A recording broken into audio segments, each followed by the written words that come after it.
In the season of Riley, we get the night of Riley. Austin Riley comes through with a walk-off winner, the 11th walk-off in Braves history. Chance of MVP coming down in Truist Park. The Braves claim Game 1 of the National League Championship Series Saturday night, 3-2, a win over the Dodgers. You're watching Battery Power. Cory McCartney, Grant McAuley with you. And Grant, all the excitement, all the energy of the clincher against the Brewers. And Grant, these Braves aren't done.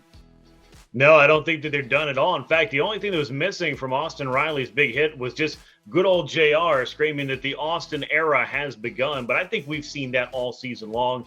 This is a guy that we talked about before the National League Division Series. Heck, going back to our very first show, what's it going to take for the Braves to put away the Phillies and dispatch them and then punch their ticket to October? Then we get to the Division Series. Now here we are in the National League Championship Series, and it's still, if the Braves are going to advance, they need a big showing from Austin Riley because he's done it all year long. They're depending on him to be one of the main reasons why they're going to win on a given night. Laser beam home run from him to drive in a very big run that got the Braves even with the Dodgers, or kept them at least in an even state with the Dodgers by the time it got to the ninth.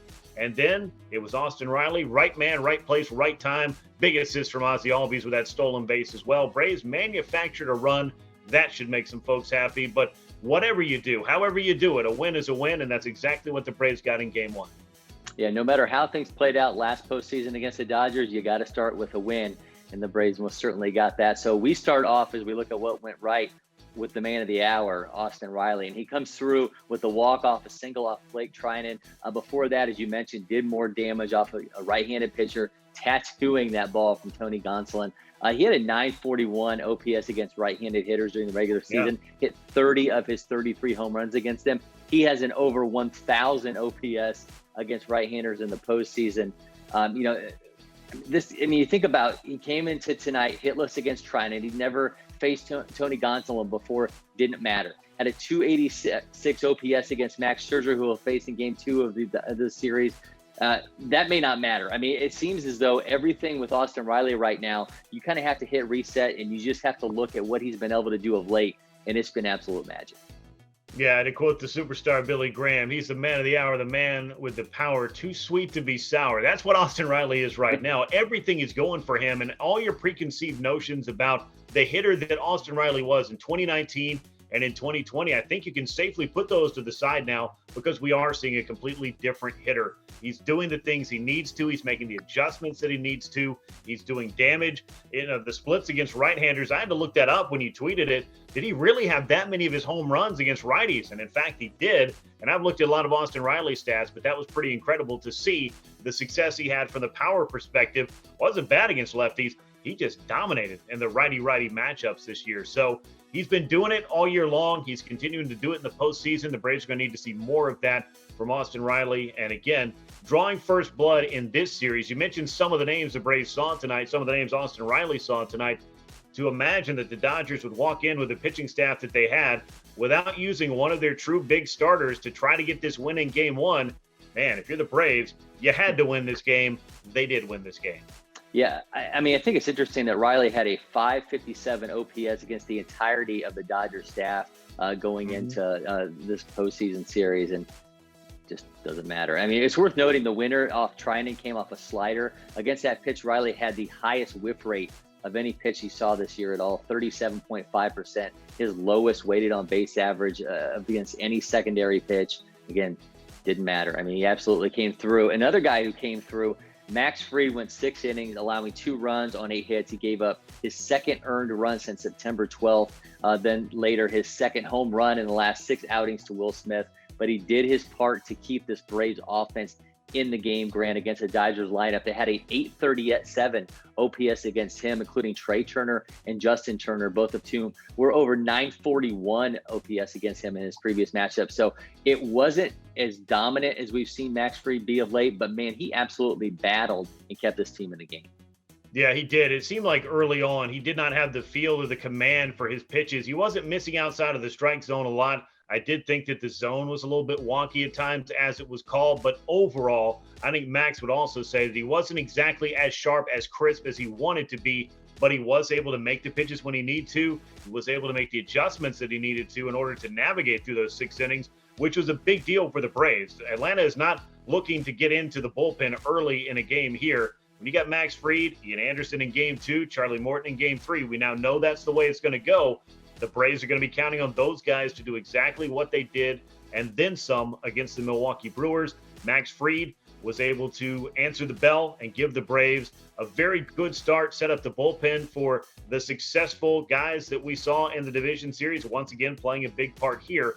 I don't know that you can say enough about what Max Fried has done over the past couple of months to propel himself into, I think, a stratosphere of some of the best pitchers in all of the National League, and the Braves needed him to pitch like one of those in game 1, set the tone. He certainly did his part. Even on a night that maybe he didn't have his best stuff or his best command, Max Fried found a way. That's what the great ones do. Here's what I liked. After the Will Smith homer, he goes ground out, strikeout, strikeout. He works around a leadoff single to Tony Gonsolin in his free cat shoes in the 5th, to strain Trey Turner at 2nd. Trouble brewing with Justin Turner getting to 2nd on a wild pitch in the 6th, and then he got out of that again. I mean, things have come so easy for him seemingly since the All-Star break. I mean, they talked about it during the broadcast. He just had a different mindset about how he would pitch and stop trying to be perfect. Well, things became pretty perfect for him, with obviously the second of the best ERA in the majors in the second half of the season. I thought tonight he had to battle. I talked about this earlier today on a radio show that, a lot of people nationally maybe are seeing Max Fried in that realm of, that ace stratosphere, but maybe they're not completely buying it yet because he needed to perform at this kind of a stage in a big way. And I think to battle the way that he did when you mentioned it, not having his best stuff, I mean, I thought this was a massive outing for him, even though it wasn't as, potent and as dominant as locked in as we've seen him of late. So obviously a big night for Max Fried. Yeah, again, it may not have been his sharpest or best outing of the past couple of months, but on a big stage where his team needed him to simply go out there and give a good accounting of himself and keep them in a baseball game, he did that. And I think that a lot of times with a performance like this, knowing and having the confidence that when things aren't quite going the way that either they have or the way that you expect them to, the way that you want them to on a particular pitch, that you're able to have that short memory or able to make that immediate adjustment that you need to in order to stop a rally, snuff things out, make that big pitch. And it's not always a strikeout. Sometimes it's getting guys on weak contact pop-ups. It's getting guys to roll over. It's breaking a few bats. That's all part of the mix too. You don't have to go out there and throw 7 or 8 innings and strike out 14 guys. Would I love to see that? Yes, please. I'll order one of those in this next start. But what he did here on this night, again, it did help set that overall tone and put the Braves bullpen in a position to succeed. And that's going to be job number 1, I think, for each of the Braves starters. Give as best you can, of course, but in doing so, it strengthens the overall Braves pitching staff if they don't have to account for a whole bunch of innings because of high pitch counts, or if there's a big inning early on. That could still happen in this series. It can happen in any series, but it didn't happen on Max Fried's watch tonight. So that's a mission accomplished in my book. So speaking of the bullpen, and we talked about this, in our series preview, they had the best bullpen ERA of any, postseason relief corps. And, we could, kind of couch that by saying, okay, this came against a Brewers offense that wasn't exactly, murderer's row. This was kind of murderer's row, and they were fantastic yet again. I mean, the workhorses, Tyler Matzik, Luke Jackson, they threw scoreless innings. Will Smith, things got a little bit dicey, got a little bit of a gift there from Chris Taylor in the rundown.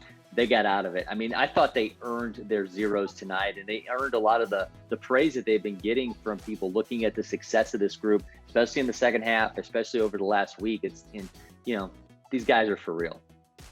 Yeah, I totally believe that. And when you talk about Tyler Matzak, as soon as he got out of that inning, I mean, I tweeted, I'll be happy to speak at the unveiling of his statue outside this stadium, because what he's done over the first few postseason games and appearances, and keep in mind now, he has been called upon to pitch in every postseason game the Braves have played. That's what they're asking these guys to do on a regular basis, is come out there and essentially, even though they only throw their inning, they're becoming kind of everyday players of sorts for the Braves, because they're a big part of the winning formula that Atlanta has used to both beat the Brewers and take this game 1 from the Dodgers. It's going to be a tough challenge each and every night to get those outs, because the professional at-bats the Dodgers are going to have, that they're going to be extremely pesky. They're going to be able to get on base a number of ways. They're going to use their legs once they get on the bases. And hey, every once in a while, it's better to be lucky than good. And for Will Smith tonight with Chris Taylor, I could feel the wheels kind of turning. I don't think he expected to see Jock Peterson where he was when he looked over his shoulder. And then I think he realized what any good baseball player would realize. Hey, I can't make the last out of this inning at third base.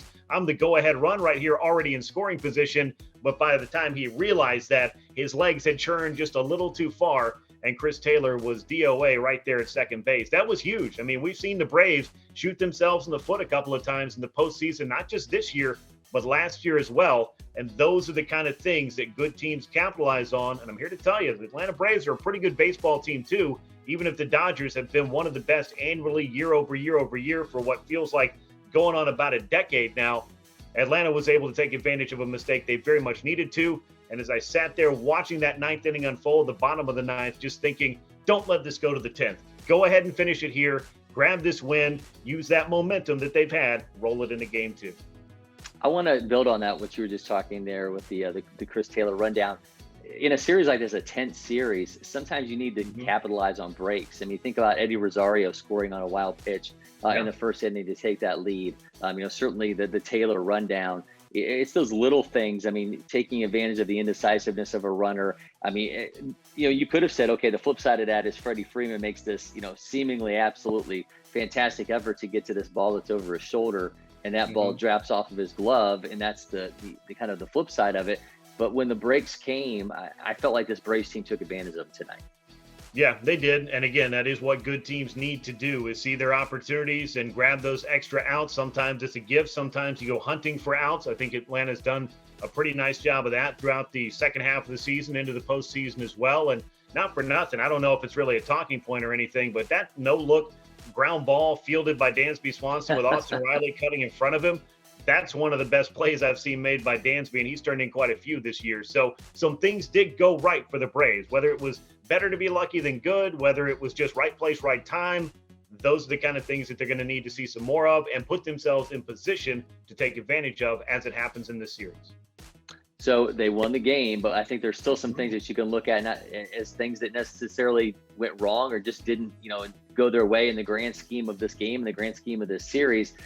The decision to stay away from Max Scherzer by Dave Roberts pushes him to games 2. So the Dodgers went bullpenning, and until Kenley Jansen stepped in the 8th inning, the Braves had seen 2 of LA's top relievers per Fangraph WAR. They weren't silenced. They still found a way early in this game, and ultimately you put Blake Trinan up there, who, along with Kenley Jansen, is one of the absolute studs on this Dodgers bullpen. But I think not getting through to the pitching early in this game, especially when you think about what lies ahead, having to face Scherzer, having to face, Walker Buehler and Julio Urias, not to get through these guys and kind of play into LA's hand early. I think if you could have gotten to some of, forced Dave Roberts' hand a little bit earlier, I think it might have set things up down the line to be more in the Braves' favor. But I thought that was at least a bit of a sticking point when you think about them not jumping on the pitching that they saw early in this game. Yeah, maybe a little bit. I mean, at the end of the day, they were able to win this game, but as it was laid out, and I do think it's worth saying that, the Dodgers are who they are for a reason. Whether or not the names that they threw out there are household names or otherwise, these are clearly guys who contributed to the Dodgers' success, helped them win 106 ball games in the regular season, get past the wild card round, get past the San Francisco Giants, who, oh, by the way, won the most games in a single season, I think, of a Giants team in their franchise's history. They have already felled some Giants, no pun intended. And I really look at this overall pitching thing as one of two ways. It's hard to face a different guy basically every single inning and know exactly what you're doing at the plate. Doesn't excuse all of the strikeouts, but I think it does explain at least some portion of them. But again, it's taking advantage of the opportunities you had.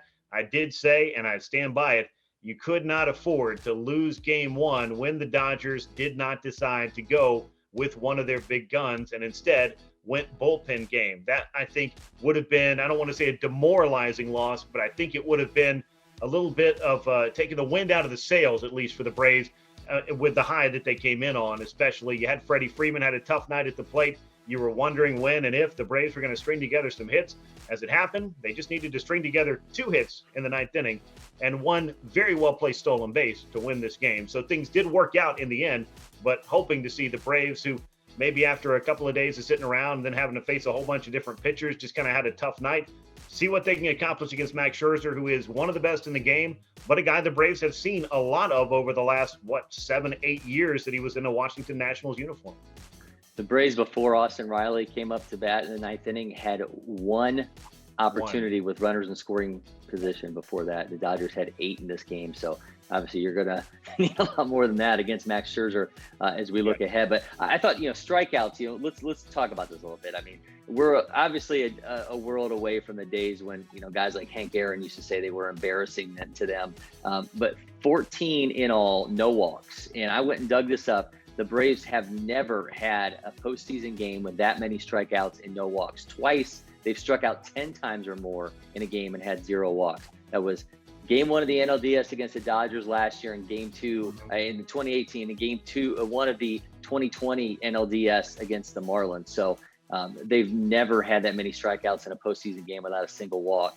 Yeah, I mean, and I would be a little bit alarmed had they not won. It would be one of the things you'd be pointing at, but winning cures a lot of ills. That being said, I do think that, deeper counts and also getting familiar with a pitcher by at least seeing him 2, if not 3 times is a helpful aspect. I mean, is it helpful against Max Scherzer and Julio Urias and Walker Buehler and the guys you're going to see in the series? I can't necessarily say so because they are who they are for a reason. However, the Braves have found ways throughout the season to grind out some at-bats and just start hunting or waiting or looking for that big inning. And they didn't find it tonight, but they found just enough offense to get it through. But sometime in the series, these bats are going to have to break through. The strikeouts, you hope to see some of those cut down. The Braves can at times seem to just turn on a dime a little bit as an offense. And all of a sudden, they string together a whole bunch of at-bats, and you look at it and think, or plate appearances, I guess I should say, because some of them ended walks, and you start thinking, where was that? Where was that early on in the game? But sometimes it's the sum of the entire game building up on itself. And as these two teams get familiar with one another in this 7-game format, it should be interesting to see what is going to be the plan once you're familiar with relievers, once you've faced a starter a few times through the order, and of course, once everybody sat down, watched the tape, and done the scouting and figured out how they're going to go about trying to get each other out on the opposite side. So it's going to be a little bit of chess. At times, it may look a little bit like checkers, but ultimately, if you win the game, I don't think you really care what it's called and what the label says on the box. A win is a win. Strikeouts may not matter in the regular season, but I feel like they do in the postseason. As we look at what lies ahead, Ian Anderson against Max Scherzer in Game 2. Ian Anderson, not faced the Dodgers a ton of times, a 251 OPS against current Dodgers. Gavin Lux, by the way, is the only guy who has a hit against him in 26 combined plate appearances. Obviously, we know what the Braves are getting at with Max Scherzer here. The guy who's done the most damage against him is Ron Acuna Jr., and obviously they don't have him. Dansby Swanson, a 567 OPS. Ozzie Albies, 537. Jock Peterson, 48. Adam Duvall, 556. There's not a lot of success against arguably the best pitcher of his generation. And I would imagine Max Scherzer is going to be awfully fired up in Game 2 after watching the way things went for his team in the opener. Yeah, and the intensity is going to be there. That's what he brings in addition to all-world stuff and ability and what's made him a guy who's going to be in Cooperstown. He's going to have a plaque right there. So beating an all-time great is what the Braves have to do in Game 2. And for Ian Anderson, I don't think you can spend too much time worrying about who's out there on the mound on the other side. You're going to see it. You're going to look at it. It's the postseason. It's October. Everything's even more heightened than it possibly has been at any point all year. But this is a guy who has shined brightest when the lights are the brightest. He's coming in with a 0.76 postseason ERA. He has continued to dominate hitters in the postseason. Had a good start against the Brewers. I mean, a great start. 5 innings was all it was, but I think 5 or 6 good or great innings out of Ian Anderson gets you set up in order to figure out things on the offensive side, because we all know 1-2 runs, not going to win it most nights against the LA Dodgers. You're going to have to figure out a way to hang some crooked numbers up there. I do think the Braves have the sluggers to do it. Austin Riley looks like he is here to play a major part in this series. Freddie Freeman, meanwhile, I'm sure he wants to forget about this game, never talk about it again. I'm sure he's happy his team won in spite of what was the polar opposite role reversal of his last, trip around the Truist Park bases when he was hitting a game-winning home run. It was 4 strikeouts, and that's something that doesn't happen too often to Freddie Freeman, regardless of what time of year it is. So I mentioned Ian Anderson getting this start here. It was pregame that it was announced that it would be him and not Charlie Morton. Charlie Morton getting extended to Game 3, which will be in Los Angeles. What did you make of this? I mean, there's obviously the school of thought of now you take the guy who, you consider, this was the guy who was your postseason Game 1 starter, and you're now setting up a scenario where you're only going to get him once during a 7-game series. How much of that is a concern to you? Well, if they didn't have Max Fried, I would be far more concerned about this. But the fact that they threw Max Fried in game 1, he was already lined up to throw it anyway. And you have somebody as talented as Ian Anderson to throw and keep on regular rest. I think that's something else to look at, is not having Anderson go another couple of days between his start. Go ahead and get it out of the way in game 2. And by get it out of the way, I mean, go ahead and have him pitch in an environment, Truist Park, that I think will be much more friendly, let's just call it that as well, than a trip out to Dodger Stadium will be. And Charlie Morton, one of the things you paid him that big money to do is pitch games in maybe hostile environments. And I don't know if it gets much more hostile for the Atlanta Braves, or will get much more hostile regardless of where they go in the postseason after this, if they go, than Dodger Stadium. It has been a place where the Braves have not had much luck over the past few years, and they very much could use a big game pitcher like Charlie Morton there. And I think the major factor of all of this, and maybe I should have led with it, is that having Charlie Morton throw on short rest against the Brewers, giving him a little bit of extra time, I think you accomplish a few different things here. I don't think this is the same as when you looked in 2019 and thought about, well, Mike Soroka is only going to throw once in this series. The Braves should have won that series in 4 games at the very most. Honestly, I think they should have swept the Cardinals in that series. It didn't work out that way, and it'll always be a what if with Mike Soroka there.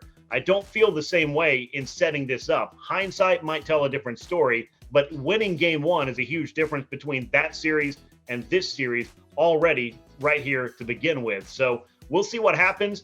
If Ian Anderson spins a great start and helps the Braves win a game in game 2, and then you go out to Dodger Stadium where you know it's going to be a tough 3 games to get through, and you got Charlie Morton waiting for you to get the start for you and get things going, I think that's a pretty good place to be if you're the Braves. But time will tell, and we may find out here in a few days exactly what the best idea was or was not here. And, you know, it's October. Some of the best laid plans just flat out don't work, no matter how good they looked on paper. Baseball has a funny way of working out all kinds of different ways. Yeah, and I think it matters too. You mentioned the lack of success out in LA. I mean, the Braves were swept there last time they were out there this season. I think it also matters in the stress you put on the bullpen. And we could see, the Ian Anderson that was fantastic last postseason going deep into a game. But if you start Charlie Morton in game 2, and then you got Ian Anderson in 3 out in LA, and he doesn't go deep into that game, then you're going to work a bullpen that's going to have to pitch in consecutive days. At least this way, you've got an additional day there of rest, and you expect Morton to go deep into a start. So, I think there's a lot of variables at play. I think it's just easy to say, okay, you're stacking your 1 and your 2 in game 1s and game 1 and game 2, and with the expectation you can use them a second time in a series. I think it's just easy to go down that route, but I understand this train of thought. However, and I don't want to draw this out too much further, because again, the Braves did win game 1, which I think makes a world of difference than the other scenario where they lost the game 1 in the division series in 2019. But let's also look at what happened across the way.